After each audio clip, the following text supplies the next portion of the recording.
because there's a lot of high trust, not only in governments and in institutions like banks. The need for an alternative financial system is just not there. And so who gets into it in Canada is very different as to who gets into it in the developing world.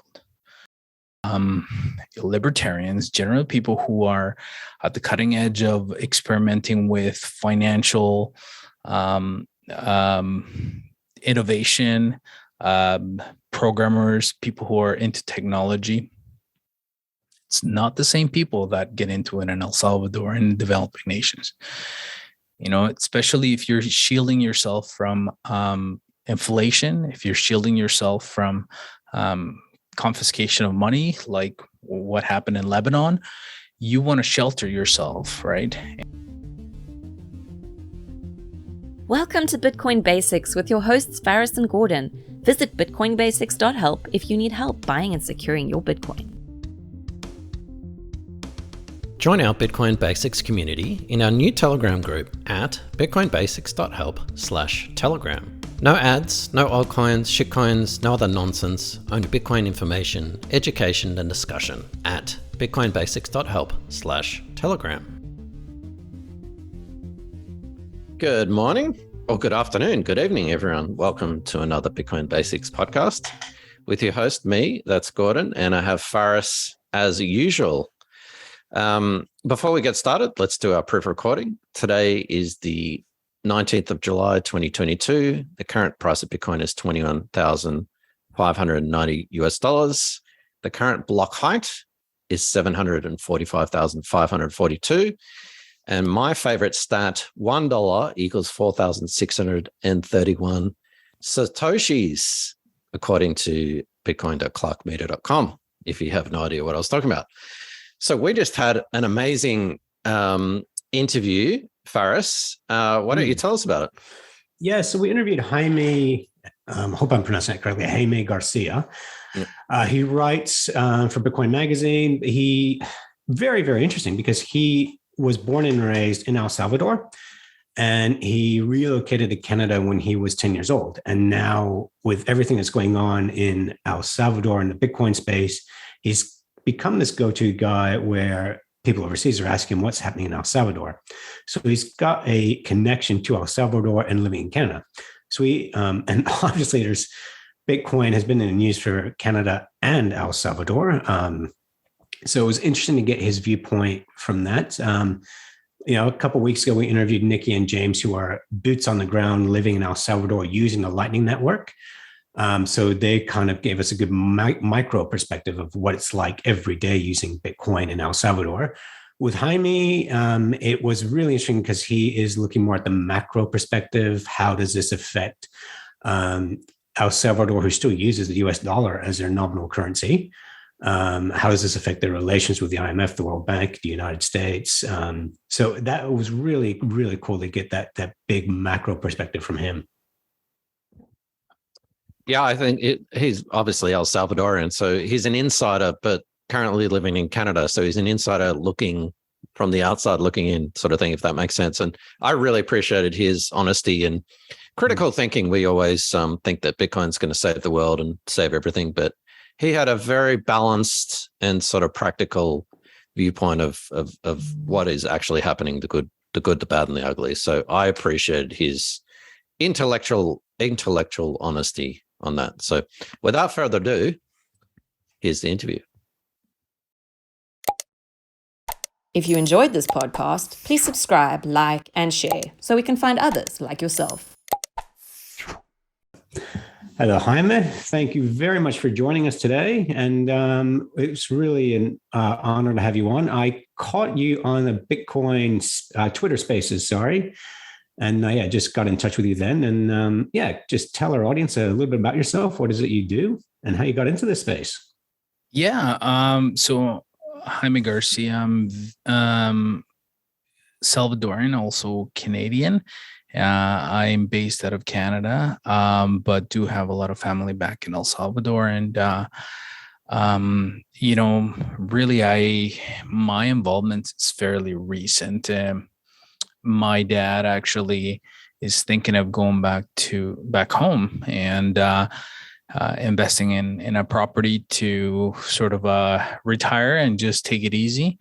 And when the legal currency law got announced, he asked me to look into it to see, what it was all about, whether it was something that he should be getting into, and just find out in general what were the benefits and I guess the maybe a negative side of it. And so I think that being the firstborn, I think that I do a lot of that work for my dad, and so I went down the rabbit hole just right quickly, and I do attribute him with orange pilling me right off the get go, just by sending me on that journey, and then luckily for myself, I got into contact with some really good people in Twitter Spaces that and I mean that were maxis, and I think that really fortunate that I didn't go down the altcoin route and get wrecked and experiment that way. And yes, I got to learn a lot very quickly, and from that point forward, I think that I was almost mesmerized, and if not kind of regretful that I hadn't taken it serious a lot sooner, because I mean, like everybody else, knew about it a long time ago, just didn't dive into it. And so really that is my story. And then listening to people on Twitter Spaces talk about El Salvador, I quickly realized that most people didn't know where El Salvador was.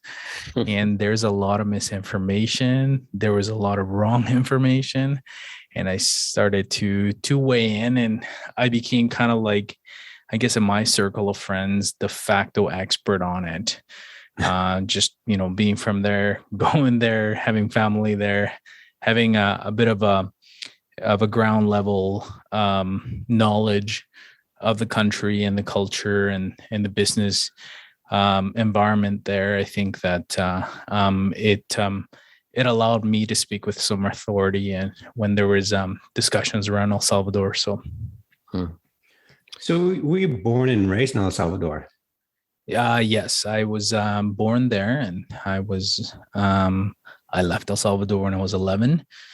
I like many Salvadorians, I left because of the Civil War in the 80s, and I came to Canada, and then I've been in Canada ever since. Of course, I go back to El Salvador to visit and keep in touch, but really, I'm now here in Canada. I have a Canadian wife, kids, and my mom and dad are here. My sister was here, but she left for Costa Rica, so she lives in Costa Rica now. And but she is Canadian, and so my immediate family was here. When my grandparents were alive, we brought them up as well. As you know, like many Latin families, we like to have our parents and grandparents close to us. We have a cousin up here as well, and then I think everybody else in our family is spread, other than El Salvador, spread across the world, but mainly in the U.S. I think we're the few that are in Canada. So we recently had an interview that had actually done very more popular than we thought. We interviewed a couple that moved from New Zealand to El Salvador because Bitcoin was becoming legal tender, but also because it didn't fall down the whole government lockdowns and mandates that they had. They kind of went there for freedom and Bitcoin. And El Salvador is making a lot of headlines. But is that just in the Bitcoin Twitter sphere, or are you finding that in Canada, or like you said, more and more people are asking you about El Salvador, because to us it's a big deal. But is that just a small echo chamber in Twitter land, Bitcoin land, or is what's happening in El Salvador a bit more mainstream? Yeah, I think, everybody has to look at things with an extra critical eye nowadays, because there's a variety of news sources and a lot of information. The reality is that, the country is just like any other country in the world. It's not just about Bitcoin. They have, infrastructure issues, health issues, economic issues, and you you have to find me an example of a country that didn't react very similarly at the beginning of the pandemic. I don't think that there's many, and El Salvador was no exception, right? So, which is why sometimes you'll hear, like, and everything's 2020 in retrospect, of course, right? So, and so it will be very difficult to find an example of a country who wasn't a little bit harsh on their citizens when it comes to like lockdowns and so on and so forth, mainly because they didn't know what they were dealing with. There wasn't enough data and so on. And so what you'll hear some folks like Gladstein and Anita Posh kind of say is that, El Salvador was extra harsh on their citizens by quarantining them in camps and putting a lot of restrictive and very harsh measures by those people entering the country early during the pandemic, and very difficult lockdowns during the early part of the pandemic. And from what I understand, that's actually accurate. And but that's not to say that the country and the people from El Salvador didn't actually agree with that. There was a lot of agreement, and people were happy that those things were being implemented, because they were scared, right? A lot of people were really scared. And so I would say that we tend to look and idealize some aspects of El Salvador right now, but the reality is that they were just like any other country at the beginning of this whole ordeal. So, thanks again for coming onto the podcast. We really appreciate your time, and we really appreciate your perspective as well. In the Bitcoin community, we tend to have our rose-colored glasses on, and it's all rainbows and unicorns, and it's really good to speak to people who have that dose of reality.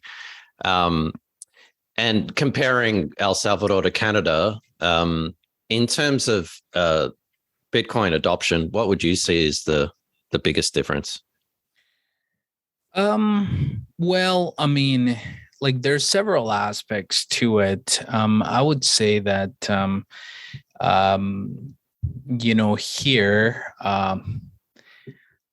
and I know that Canada has gone through some challenges in the last little bit. I think that there has been some government overreach.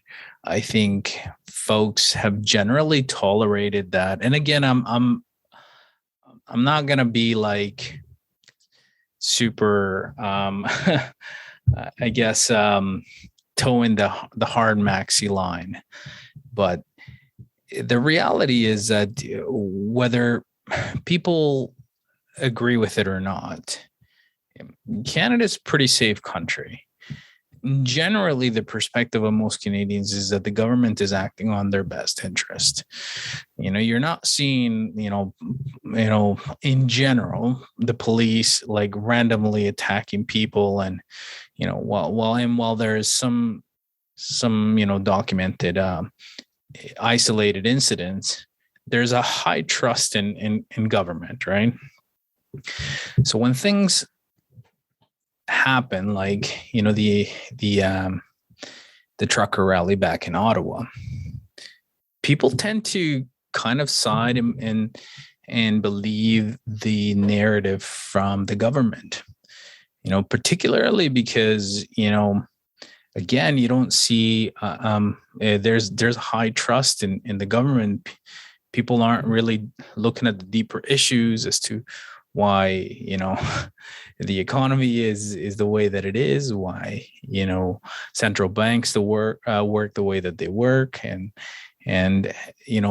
people are kind of going one way and they trust it, and even how the government of Canada reacted in providing people some basic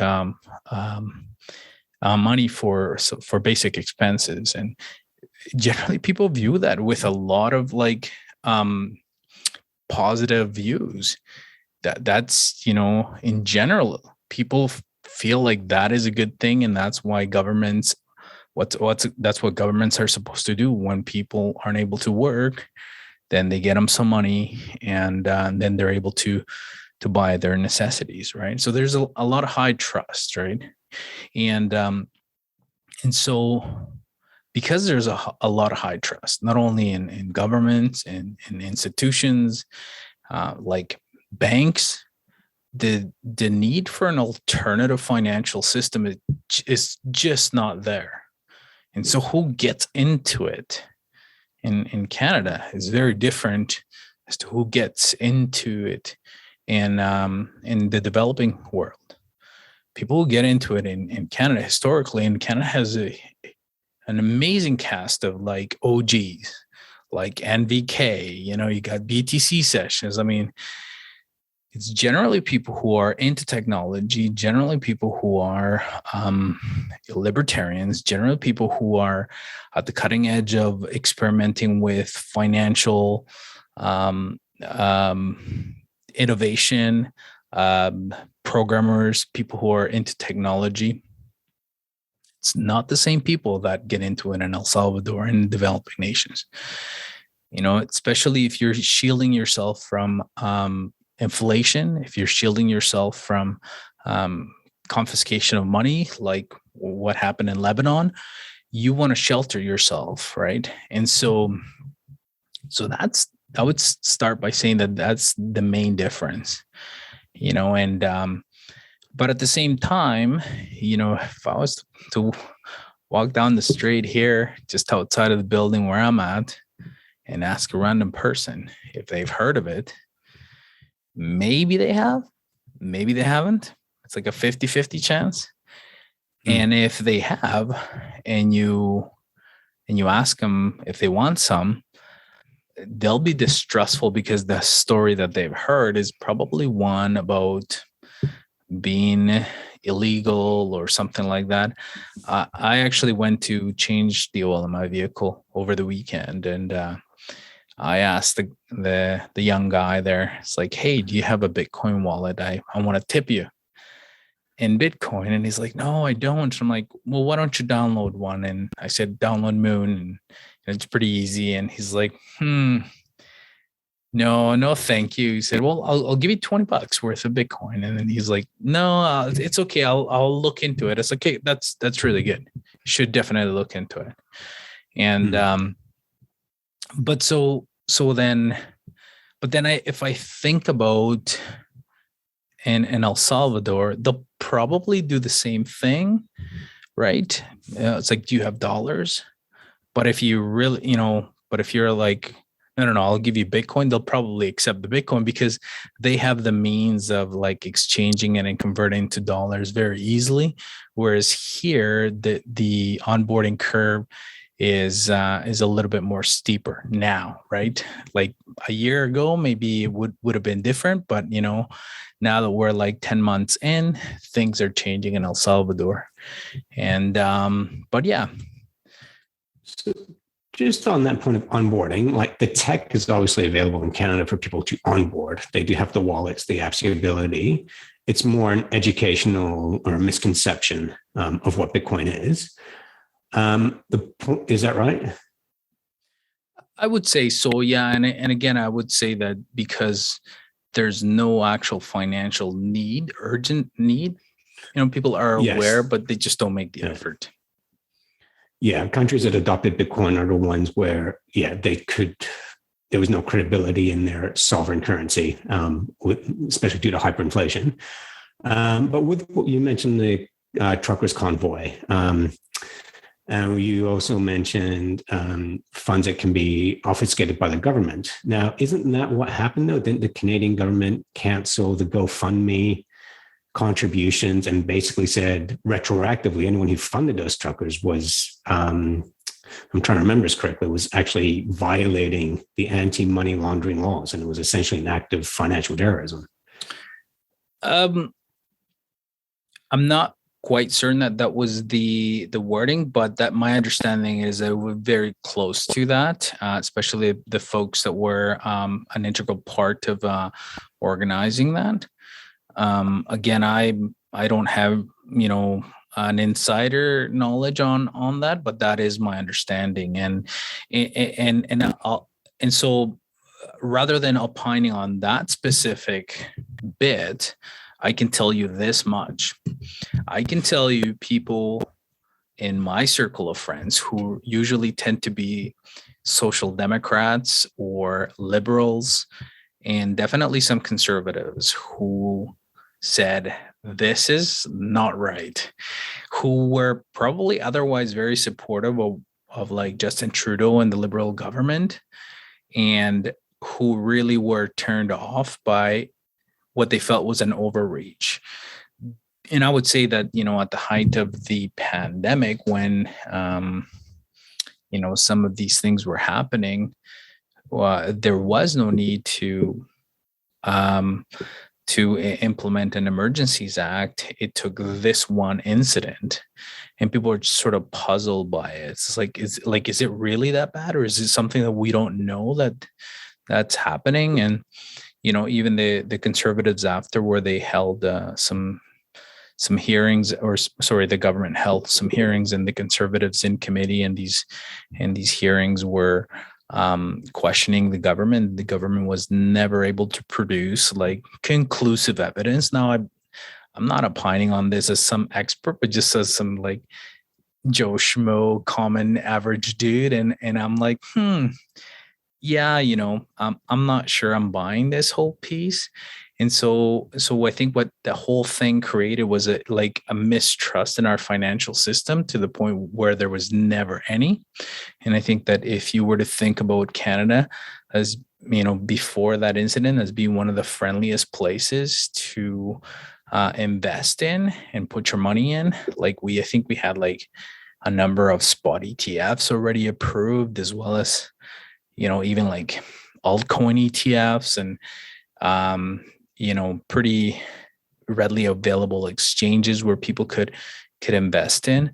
Like now you have distrust, and I think that that piece in itself, I think, is even the more significant key takeaway from that whole situation, is that people who otherwise had a lot of trust in the government, what they were doing, begin to question, right? And that's kind of where the transition that I like to point out, where, a lot of people didn't have a lot of trust, or had a lot of trust in the government, didn't seek any refuge in Bitcoin, now started to think about it, right? Yeah, that's an interesting point, because, my dad's an accountant, and he's a stick in the mud. And so, I've been trying to orange pill him for, 5-6 years. But it's a really interesting point you make, because in Western countries, let's be honest, apart from a few Bitcoin maxis or whatever, people use Bitcoin to trade. They send it to an exchange, they do some trading or whatever. They're not using Bitcoin as a method of payment. It is a store of value for a very, very small fraction of the people. Because of what you just said, there is this inherent trust in government money. And it's like, well, I've heard about Bitcoin, it's internet funny money, but, I'll just stick with my shares and stocks and maybe buy some gold or ETFs or whatever. So I think that there is a little bit of a light bulb moment in that, what happened with the truckers incident, without going into details. But I'm fascinated with El Salvador and it's funny, we're asking you like you're the spokesman of El Salvador and whatever. I'm not meaning that by any stretch of the imagination. Well, I am writing a book on it, so okay. Oh, I mean, tell us about that then. Well, I mean, I'm trying to put in at least 1 hour every day, and my goal is to have it done by have a draft done by the fall, but in hopefully September of 2022. But it's not as easy as I thought it would be, and so and it's definitely kind of like, what I want. Like the purpose of it is to basically just showcase why it emerged, um, what were the conditions that gave the environment for this phenomenon, and just, understand the country, because I think Sorry, when you say this, you're referring to El Salvador and Bitcoin as legal tenders. Is that what you mean? Yep. Yeah. Why Bitcoin is a legal currency in El Salvador emerged, and just the nuances as to what led to the rise of it in the environment that gave this phenomenon to emerge in El Salvador. Because I think that's what's lacking. And that's what leads to a lot of just misinformation or assumptions, right? So I'm trying to make it succinct and to the point, but I think that there also needs to be some background as to why this happens without making it boring. I don't know. It's my first crack at the can. I've wrote a few articles for Bitcoin Magazine, but I think a book's a little different. And this is in English, or are you gonna do it in Spanish as well? I'm writing it in English, and then once I'm happy with the draft and I have somewhat of a semi-final draft, I'm going to translate it into Spanish. Awesome. If you enjoyed this podcast, please subscribe, like, and share so we can find others like yourself. So we're fascinated in El Salvador. I don't know where to start. Are you involved in Bitcoin Beach at all? No, I met some of the guys through Twitter. Mike Peterson has given me a couple interviews, and I know Chimbera through Bitcoin Twitter, and we've done a number of spaces together. So yeah, it's just met them. They're internet friends for sure. No, that's awesome. So obviously you can only comment, family and friends and people and boots on the ground. Is it sort of being adopted purely as a method of payment, and people are receiving sort of stuff in Bitcoin? We've interviewed Nikki and James from El Salvador a couple of episodes, if people want to check that out. So we won't go over that, but is that sort of most merchants are accepting it, and there's sort of that feeling of, it's an alternate method, or is it just a really sort of small micro system of a few funny people doing some funny stuff with funny money? Yeah, it depends where you are. So if you're in El Sonte, definitely there's lots of options, and I would say that in most instances you can be 100% paying in Bitcoin through Lightning. If you step out of there, I think that then it becomes a little bit more challenging.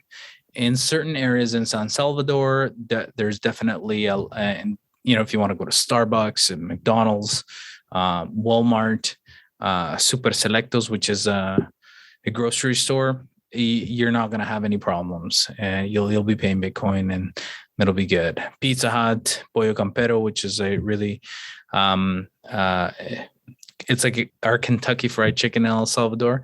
And the funny thing about them is they had some problems with their point of sale system, and so they stopped accepting it for a while, and then I checked back with them, and they said they're back accepting it. So yeah, there's this weird period where like some people are kind of finding how how they become to adopt it. And so some people are in trial and error and with different point of systems when it comes to businesses. But in general, I mean, I'm gonna be honest, no.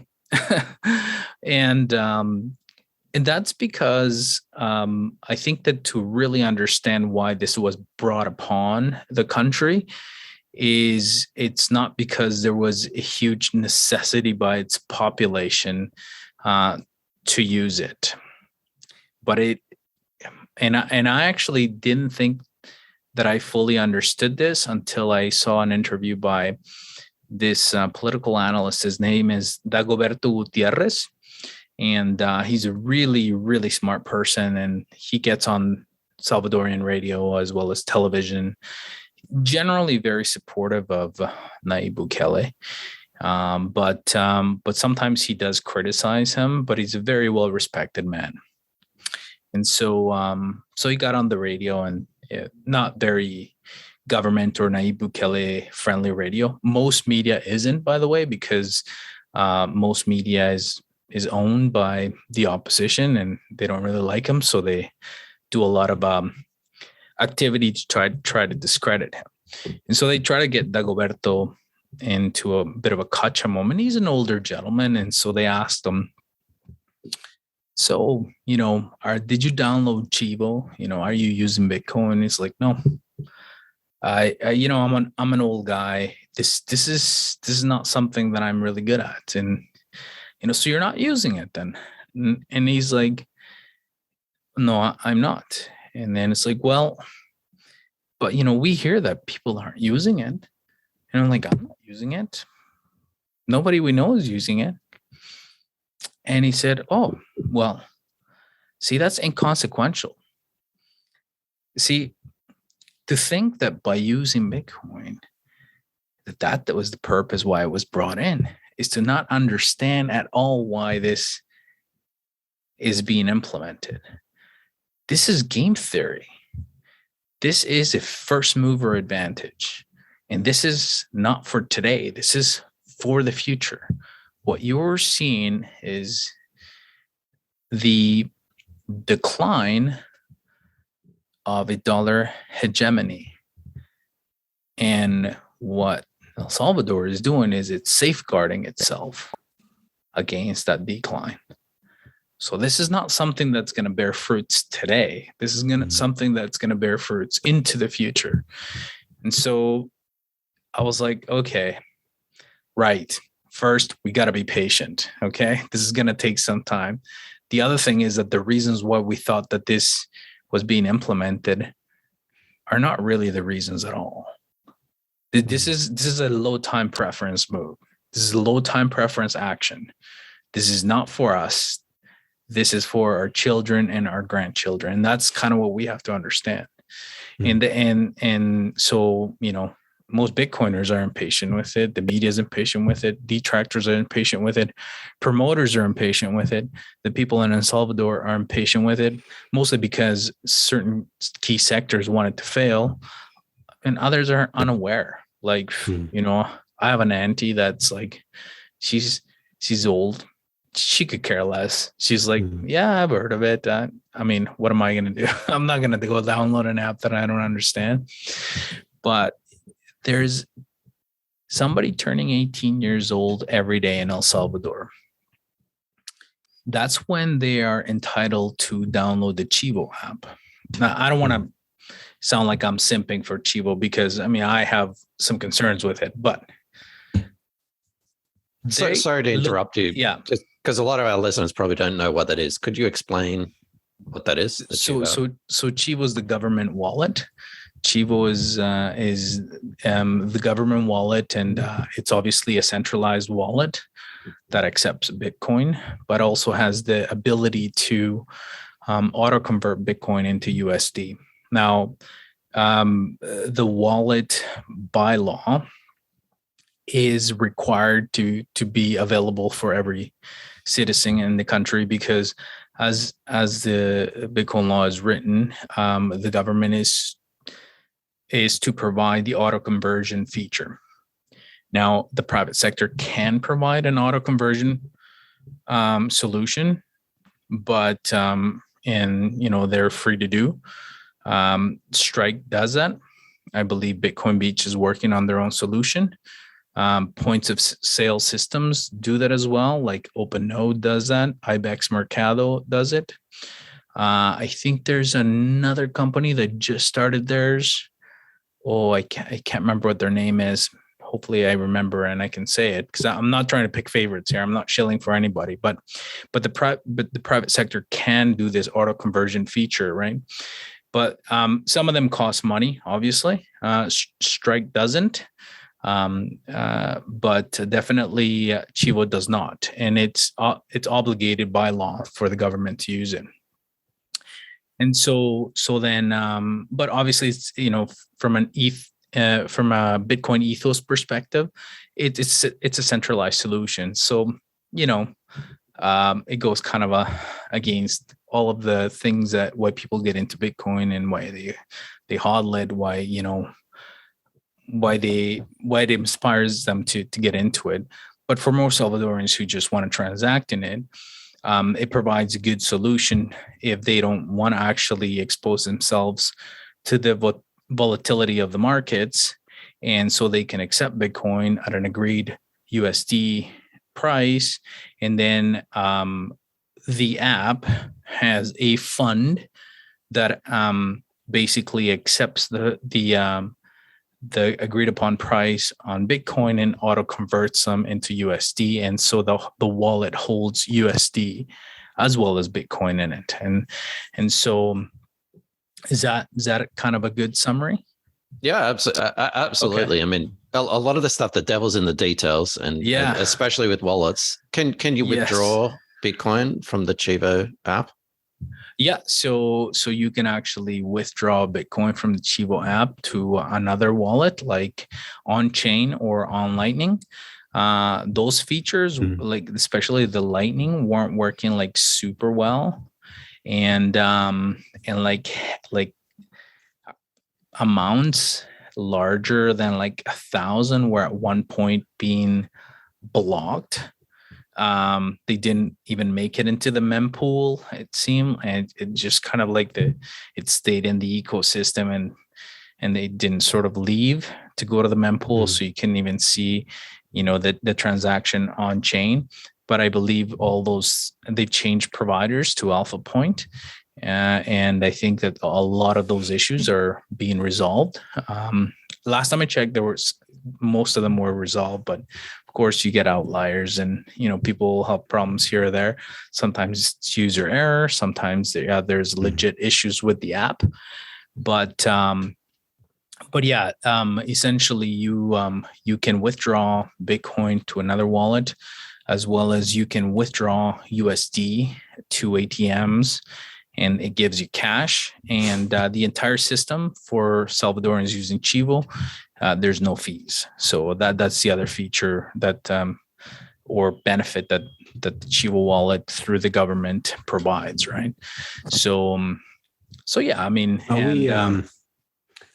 so we were watching like Nikki and James, who are in El Salvador now, and they have their YouTube channel where they go around to just street vendors buying groceries with Lightning. And it's fascinating to watch. And it's like, for someone who, New Zealand, Australia, most people think, Bitcoin was that thing still around. To watch this was just incredible to see. Sorry, one thing you brought up was first mover advantage, which I think what El Salvador done is amazing. And we have seen other nation states follow suit. And it's basically, getting off of the petrodollar system and the US dollar reserve system. That is the big macro events at play here. Central African Republic is following suit by the looks of it. We interviewed Lord Fizitua of Tonga, who's trying to bring Bitcoin legal tender in Tonga. Now, with Nayib Bukele, you mentioned he's not very popular with mainstream media that's run by the opposition. His approval ratings are pretty high, though, aren't they? Yeah, I mean, the people like him, and there's no denying that, because even when they run their own polls, it shows that he's in the 80s. And historically in El Salvador, no government or no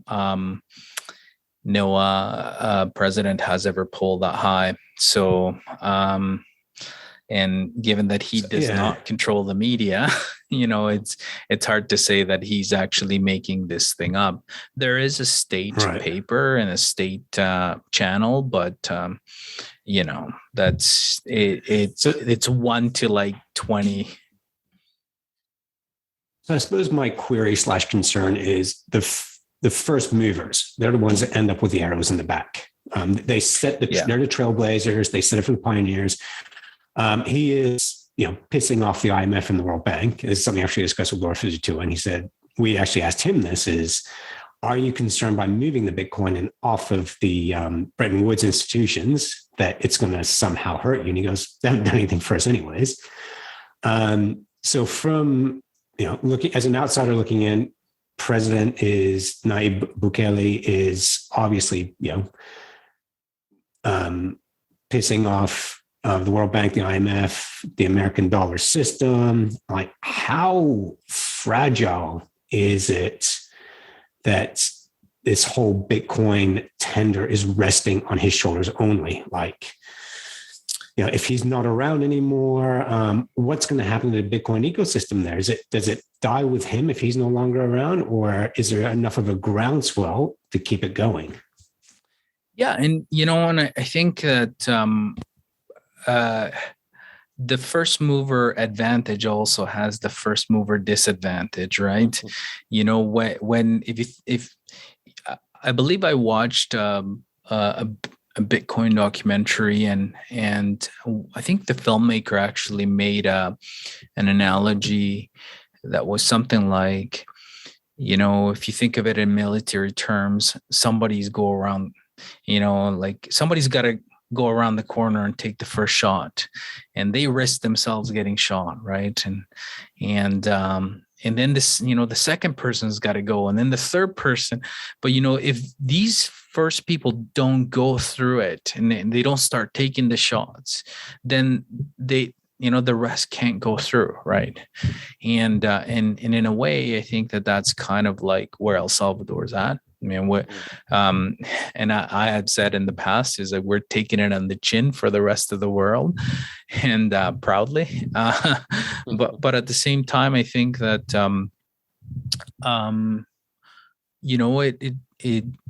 it's a bet. It's definitely a calculated bet that things are going to work out. There's many facets to this. It's not just, at least for El Salvador, is not just about Bitcoin.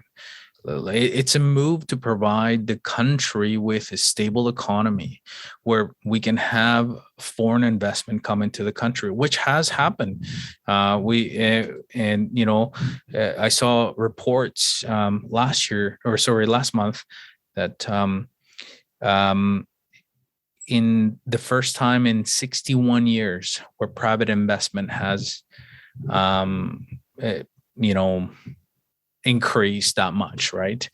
And they also reported that since the beginning of the year up to May, $52 million came in remittances through the Chivo wallet. Which had no fees attached to them, right? Their GDP grew by just over 10%, first double-digit growth in years, and exports went up by 13%.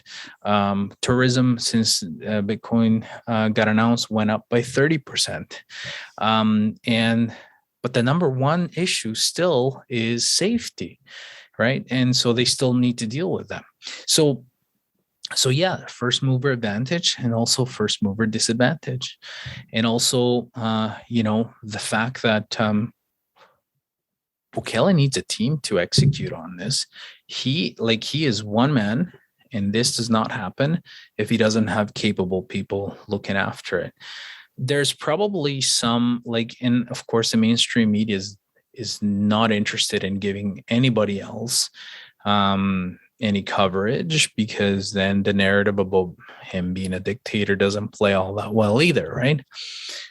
But the Minister of Finance, Alejandro Zelaya, what a guy. If that guy was in charge of a G20 economy, he would have that economy roaring right now. He is a very intelligent man. He knows the markets, the TradFi market, inside and out, and he makes really good moves. And he's thinking not just about Bitcoin. He's thinking about other stuff. And they interviewed him on July 13th. And one of the concerns here by the traditional finance sector is whether they're going to default on their sovereign debt. And he said, absolutely not. We actually have the means to pay. We're not going to default.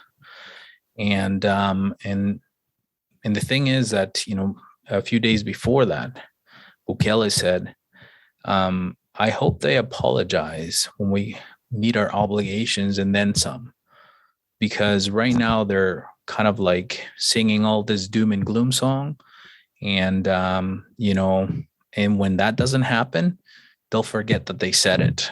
And now they're complaining about not meeting their obligations on their 2025 obligations, right? So it's always something else, right? But definitely there's a cast of like really, really capable women and men that are part of the government and the legislative assembly. It's kind of like the Congress, who are making things happen for the country, right?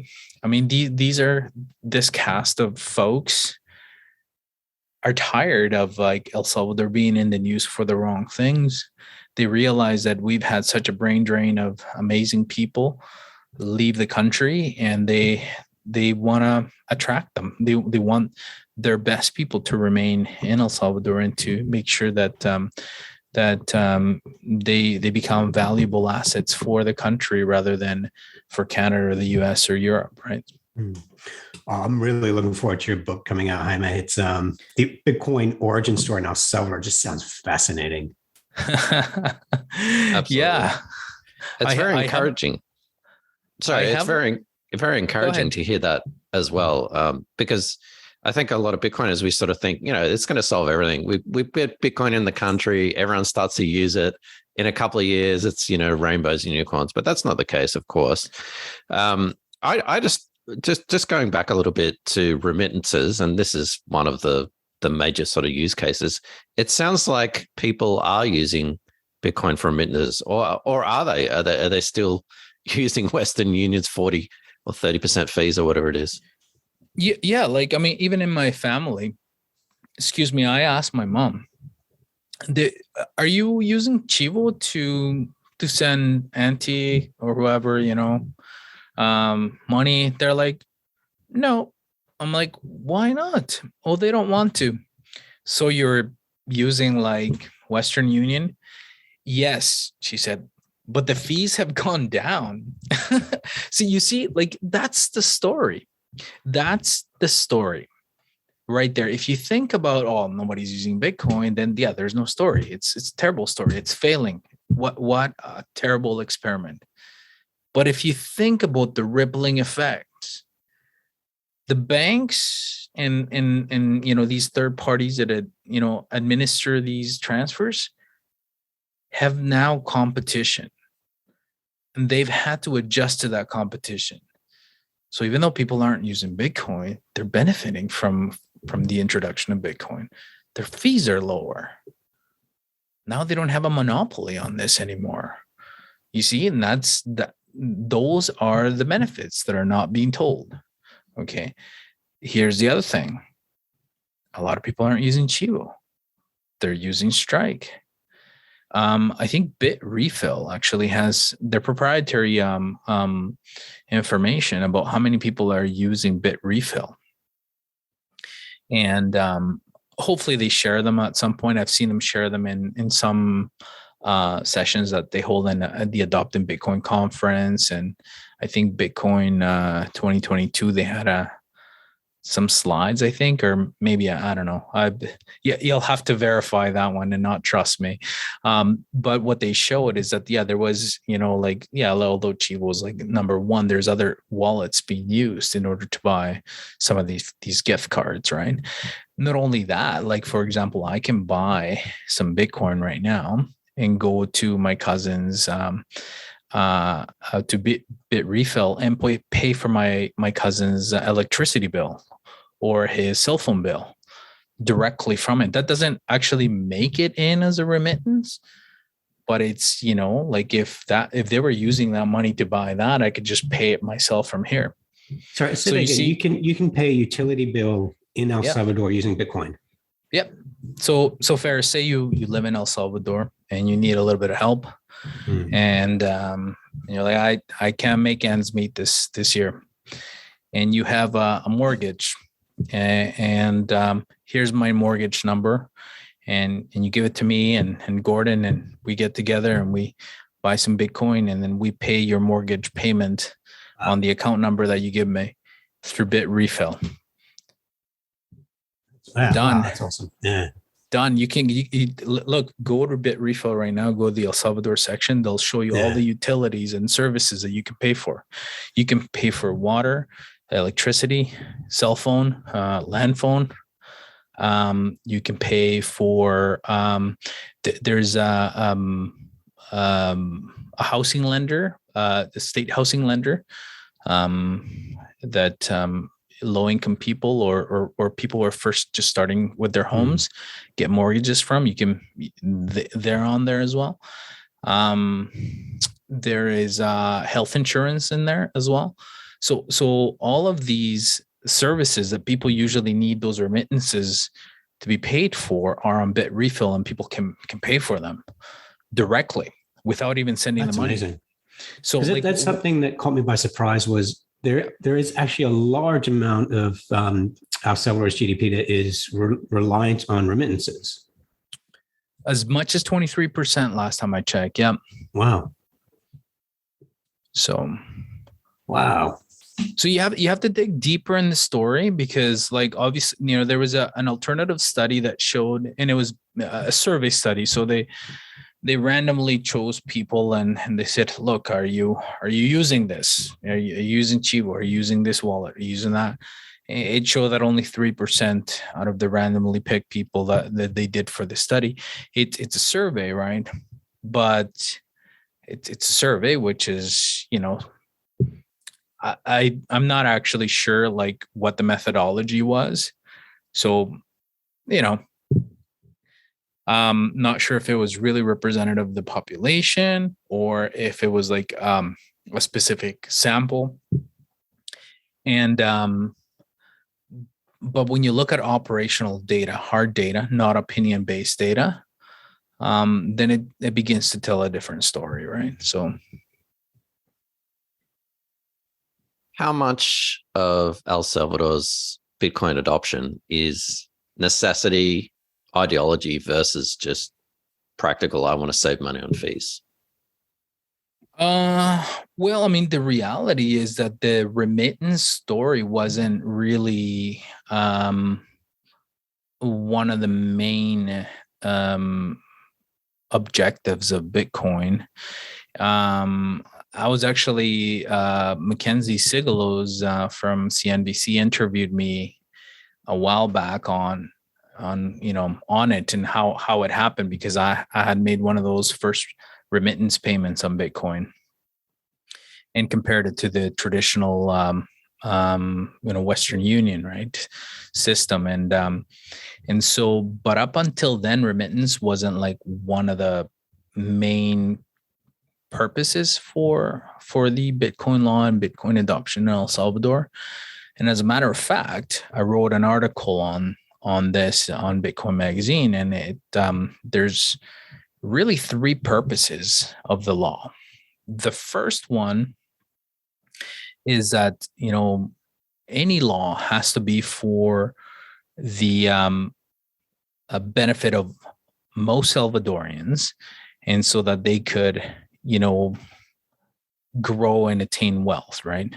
So that's one. And the second one is so that through the free market, the second one is that through the introduction of these laws, they are able to be included into the financial services, given that 70% at that time, 70% of the population was unbanked. and gain better access to exercising their rights. That's the second purpose. It's written in the law. And the third purpose is so that through the free market, economic solutions are implemented for the growth of the country and the enrichment of most Salvadorians.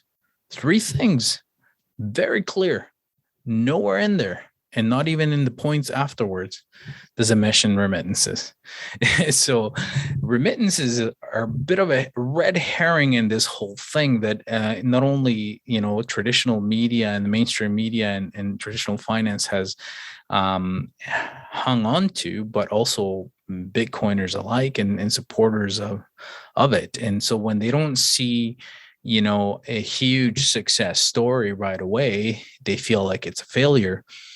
But if we were to think about, the main purposes of why Bitcoin exists in El Salvador, it doesn't even make the cut. So really, that's not the benchmark for success in the country. Yeah, gone are the days when you used to plan 50 years in the future. Now people are lucky if they have an attention span of more than 7 minutes. Yeah. There is, the Bitcoin ecosystem to me, like the possibilities, like you talk about the unbanked. Gordon, I remember years ago telling me about Bitcoin. He was excited about the technological aspects of blockchain. I didn't really appreciate Bitcoin until I looked at the economics of it, because that's my economics and aid and development were my background. So there is so much still that Bitcoin can do.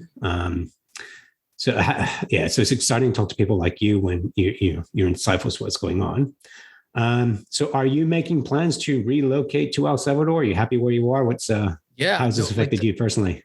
Listen, that's the idea, right? I'm still, even though the gray hairs tell a different story, I'm still relatively young. Like, at least I feel young. I mean, I still go play soccer and run. And, I did throw out my back a little bit this weekend, but I was just being a stupid jumping into the pool and whatnot. So the gray hairs just tell me that you have children. That's where mine came from. Yes, that is true. That is true.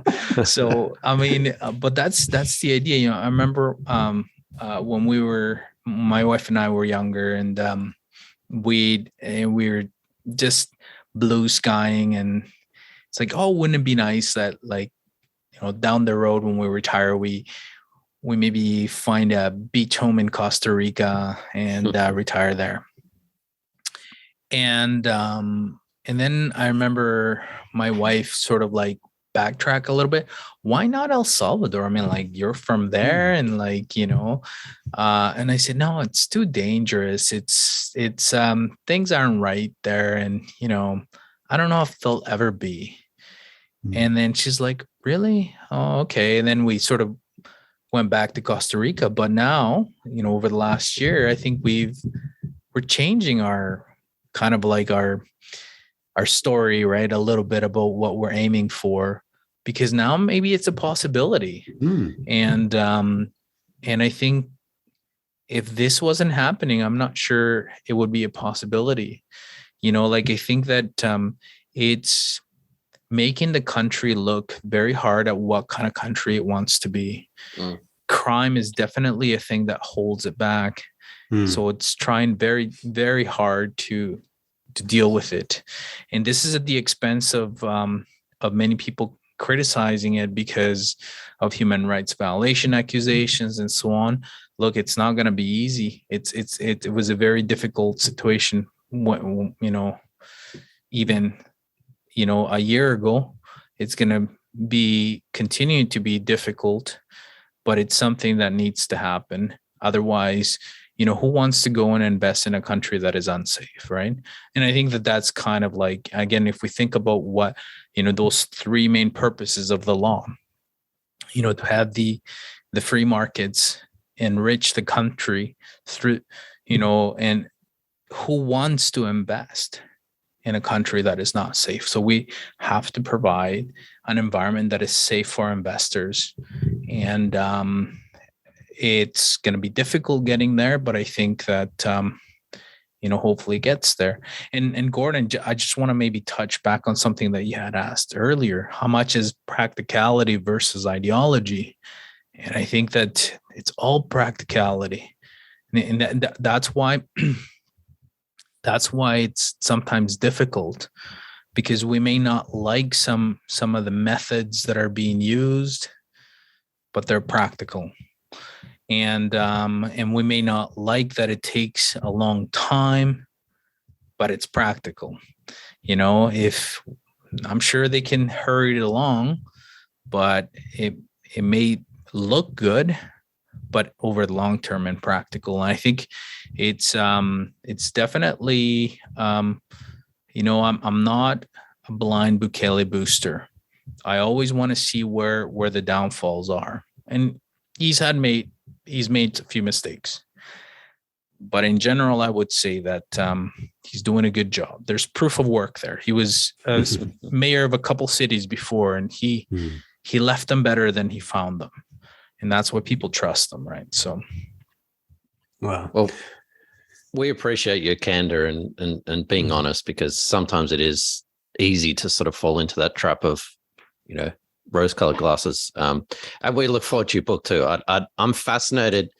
Maybe experiment's the wrong word to use, but I'm fascinated by this implementation of, warts and all.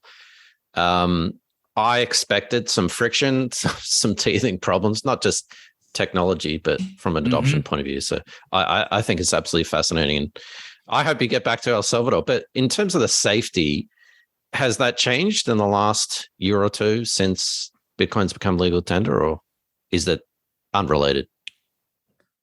No, it has changed. It has changed. I think that one of the things that, many people say is that, Bitcoin changes you, right? And although that might sound kind of corny and a little bit quasi-religious or pseudo-religious, right? The reality is that it, a system like Bitcoin, especially as your monetary legal tender system, offers different types of incentives, right? And so the incentive right now is to clean up the country, otherwise Bitcoiners won't come. Okay. Things when Bukele took over started to improve in terms of crime. What had happened before his government is that there was a lot of backroom deals, and there's even some accusations that Bukele's government did some of that. I don't know. And I certainly don't have convincing proof that has happened. But even if it did, I would just say that there's precedent there. And what's happening now is that has discontinued. And that's why we saw from what I understand, a spike in crime that prompted a response from Bukele. And that response was to basically suspend certain individual rights so that they were able to incarcerate some known criminals. And in El Salvador, we have this concept within the Constitution pertaining to habeas corpus, which is a lot of countries have that. In essence, what that means is you can't be held indefinitely, arbitrarily, without having your time in front of the judge and be charged with something, and everybody's presumed innocent until proven guilty. The current state basically extends the habeas corpus from 72 hours to 15 days so that it gives judges time to process these criminals, properly charge them, getting them the paperwork, and actually sentence them. Because what was happening before is there was a huge backlog of cases. And because of habeas corpus, basically was a catch and release. So you catch them because there's a backlog. You can't process them because you can't process them. They have to let them go. So this gives the judges a little bit more time to actually deal with it without having to let them go. And so a lot of people are not super stoked about what's happening there, because it is a suspension of individual rights. And as Bitcoiners, most early ones, at least, with libertarian points of views, that's a cardinal sin, right? So and myself, I'm not like a fan of it, but I know that it has to be a temporary thing that this government's trying to do in order to deal with this problem. And because of it, it's gotten safer. Reports are that in neighborhoods, what they did is they collected rent, right? And this collected rent was basically shakedown money. Everybody had to pay some money to the local clica, which is like the local gang, and then that was their source of income. Now that has stopped in some areas, and so there's that money circulates back into the economy, right? I mean, you could argue that it circulates back into the economy one way or another, but it circulates back into the economy to better the life of Salvadorians who are actually working hard for their money, and who would otherwise, not be doing that and living in fear, are now enjoying the fruit of their work, and using that money to better their quality of life rather than support somebody else's quality of life. And then the incentive has changed. Now the incentive was before the incentive was easy, was to choose the easy, crime is not easy. That's the other thing. but the path of crime, because that's what paid. Now the incentive has changed. Is like, crime does not pay. We have to look at other things, right? So maybe go to school, maybe have a job, or because even though that might be hard work, is actually not as hard as living in fear and shaking people down. And like, even gang members, some of them, they just don't feel good about it, but they're forced to do it, right? So not shilling for any of them. I'm just saying that, it's a vicious cycle, right? So do you have plans to go revisit El Salvador soon? Yes. Yeah. Okay. Well, yeah. We'd love to catch up with you on the ground there if you do have time. That'd be fascinating to do. For sure. Like I host a spaces called Global Bitcoin Fest, and we've interviewed over 27 different communities around the world, 27 different countries, about how their circular economy goes, or is trying to adopt Bitcoin, and so the goal is to try to host one from El Salvador when I'm there. The goal is for me to be there during the Adopting Bitcoin conference, but I still have to see, like, it's the busy time here at home with work, and my family was planning on going there, and doesn't really align with that time. So I just gotta arrange a few things to see if I can make it happen. But definitely, when I'm there, I would love to do something to make sure that that we have, I have something to going on, and I can communicate that from the ground. So sorry, you just mentioned the spaces. Could you just tell all our listeners where they can find you, follow your journey, your handles and such? Yeah. So my Twitter handle is Jaime W. Garcia. It's at JAIMEWGARCIA. And I host, myself and my co-host Lucas Duchko. We co-host Global Bitcoin Fest, and the handle for that on Twitter is at Global BTC Fest, and that's Global at GLOBALBTC FEST. There you go. We'll have all that in the show notes anyway. Yeah. My real question was actually, is it safe for me to come to El Salvador? Oh no, for sure. No. Like, actually, you know what? Like, I can say that. No. I can say that with like a lot of confidence. Like, if you guys were to go down there, it would be extremely safe for you guys. I mean, like the safety aspect affects more or less local Salvadorans more than it affects Bitcoiners visiting the country. Usually the areas that where you will go are very, very safe. Unless you want to go to other communities where there's known criminal activity, you'll be very safe. And even then, like, like things are improving. Like, I know that Stacy Herbert and Max Kaiser went down to Soyapango and Apopa, which are typically known for a lot of criminal activity, and they hung out with people there. They did a local cleanup in one of the creeks, and they tipped everybody in sats to make sure that their community was cleaned up pretty good. And so these are areas where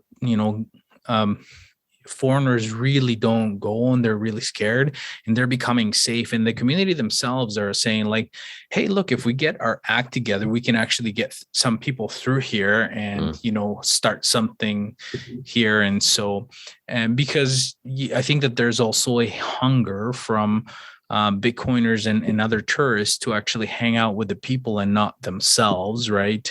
Like, some people just yearn for that local experience, right? And so again, I think that it's providing different types of incentives, and people are realizing that.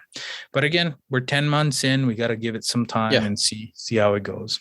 And as Bitcoiners, we have to look at the bigger picture. Bitcoin's great and all that, but if it's not improving people's lives, what's the point? So I'm excited to see where this and other countries as well. I'm sure other countries in the region are looking at this very closely to see sort of what happens. And I don't know if the other countries, like, for those who don't know, El Salvador, you guys don't have a sovereign currency. You're using US dollar.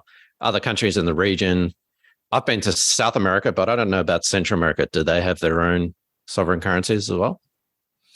Most countries do. In fact, El Salvador has the Salvadorian colon, and we don't use it. It came out of circulation some time ago. By the law, people are required to accept it and can still exchange and use it. But in practicality, nobody does. So yeah, this is one area where. Did you guys see that? I think I'm here late, so they're doing cleanup now. So in practicality, they don't actually use anything but the US dollar right now, and that would go for Bitcoin right now. But what I would say is, I think education is so important that there's as that increases, and there's some really good organizations like Mi Primer Bitcoin, like My First Bitcoin, and Casa del Bitcoin by Paxful. Paxful actually bought a house, and they host free lessons in San Salvador, as well as Bitcoin Beach, and numerous other organizations that are like Torogos devs, who are trying to get the first core dev from El Salvador trained. These organizations are going to be really influential, and also tourism, people visiting and supporting local businesses and the economy, and infusing the country with some money and some Bitcoin, and that's going to be really, really important going forward. Well, thanks again for your time. Faris needs to go. You obviously need to go. You're getting kicked out. I need to go and have some breakfast. Yes. Opposite end of the day here. Thanks again for your time. And for everyone listening, we'll have all your links in the description of the show notes. Any final words or anything you want to wrap up with? No, I mean, I know that I talked about the book. I probably shouldn't have because I'm just starting to write it, but It's maybe motivational. exactly this will keep me accountable, and Yeah. I've never done anything, so it'll be a journey to find out what it is. So, yeah. Other than that, just it just always look at things with a critical eye when it comes to El Salvador, whether it's from friendly media or mainstream media or opposing view media, because they tend to not have the full story, right? So look at different sources, and do go to El Salvador and have a vacation. It'll be okay, Gordon. I've traveled quite a bit, much. so yeah. Oh, Gordon's been sure. everywhere. Yeah. Thanks, Ferris. Thanks again for your time. To stay in touch. All right, we'll see you guys. So, thank you. Cheers.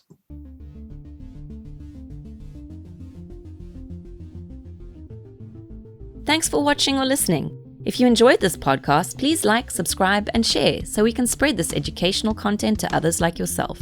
Visit bitcoinbasics.help. Disclaimer. Any content provided by CoinCompass is for educational and informational purposes only and is not investment, legal, tax, or any other professional advice. A qualified professional should be consulted before making any financial decisions. CoinCompass will at times recommend certain products, services, and technologies, but these are opinions based upon our own or podcast guests' experience and not endorsements. We take no liability for out-of-date or inaccurate information, software bugs, manufacturing errors, technology misuse, or issues involving third parties. Visit coincompass.com for more information and please contact us.